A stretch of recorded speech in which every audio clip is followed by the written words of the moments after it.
Gentleman from Texas, Mr. Farenthold. Thank you very much. And let me ask Professor Lunny, if we were to codify a make available right, what would it do that we can't do already? Well, in the file sharing context, as I've said, I don't think it would change what's going on in that arena at all. If it makes it marginally easier to pursue file sharers, I don't think as a business decisions we're going to see a new round of mass. Let me ask Professor Nimmer, other than making it easier for a plaintiff, what other protection are we going to provide creators? I think it would. The essence is to make it easier for the plaintiff and thereby to comply with the U.S.'s treaty obligations and to resolve the conflict in the case law. So how many bad guy infringers are getting away now that wouldn't be getting away if we were to do this? Obviously, I don't have the empirical figures with me. Do you realistically think there are any? Well, no one who's been sued or brought into the legal process has gotten out, as far as I'm aware, because a download could not be proven. All right, and let's talk a little bit about make available. We talk about it in a traditional upload context. We say, all right, you put it in a shared folder, you've made it available. Well, have you made it available if you link to it? Say you're Google and you're a search engine and you haven't posted anything yourself, but you link to it. I mean, a broad definition of make available, obviously we could craft the statute however we want. I mean, you could potentially get,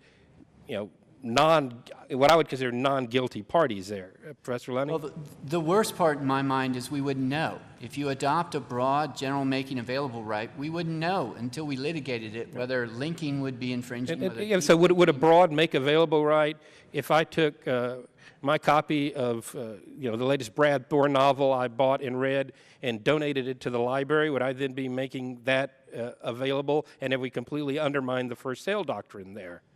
In both the treaties and in the distribution context, and I think Professor Nimmer would agree with me, there is an exception where the making available right can still be limited by the first sale doctrine or exhaustion. And what about making available on a less public basis? I have iTunes in my house, and there's a shared folder on there that I've made available to my television set and to my other computer, and probably my daughter's television set and my wife's computer.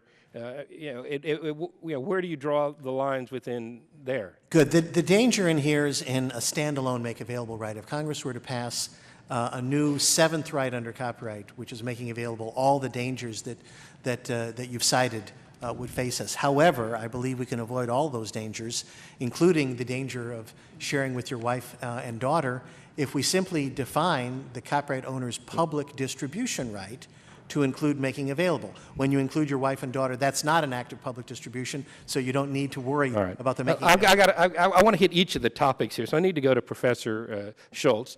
I'm a former broadcaster, and I understand how tough it is for local broadcasters. But you look at something like is going on with the Aereo case. Don't the broadcasters want as many eyes as possible viewing their newscasts so they have more value to sell to advertisers? Oh, that's a good question. That advertising revenue is one component of how they make how they constitute their business. But there are other components, including the retransmission fees, that are essential to supporting local broadcasting. And, so I guess the other issue then becomes, at what point do I have to negotiate a deal with all my local television stations to put a sling box at my house so I can watch the Corpus Christi newscast when I'm in Washington, D.C.? You absolutely don't have to negotiate. I just want to make sure it doesn't go that far. And then let me go down here to the other end of the table real quickly speaking, and I'm going to have to agree that once something is enacted in a law, the public ought to have a right to get to it free. Don't these standard-setting organizations, Ms. Green, collect membership dues and generate revenue from the members who participate? I mean, I understand in the old days it cost money to print up the books and distribute it, but now the marginal cost of making this information available over the internet is basically none, and there's zero value to some of these, to a light bulb that doesn't fit the light bulb standard, to use your analogy. Shouldn't the private sector that benefits from these, pay for them, and the public should have them free. Why shouldn't I be able to print out a copy of the electric code to make sure the electrician hooked the green wire up to ground in my house? Well, a couple of things. Thank you for the question.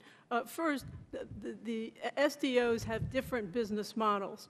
Many do base their revenues on membership fees, but many don't. And those that don't are largely not-for-profit, mission-generated organizations that keep their barriers to entry low. That is, they have low entry fees, they have low membership fees for the very reason that they can use the sales derived from, use the revenues derived from the sales of I see my time is expired. I would love to sit down with you, and we could probably debate this for an hour, and it's actually something I would like to do, because I do think it's important that, you know, I think you may waive your right to that once you fight to get it enacted into law, or it gets enacted into law. It's something we can talk about when we have more time. So, Mr. Chairman, I'll yield back. I thank the gentleman. There'll be ample time for us to revisit this time and again, I'm sure.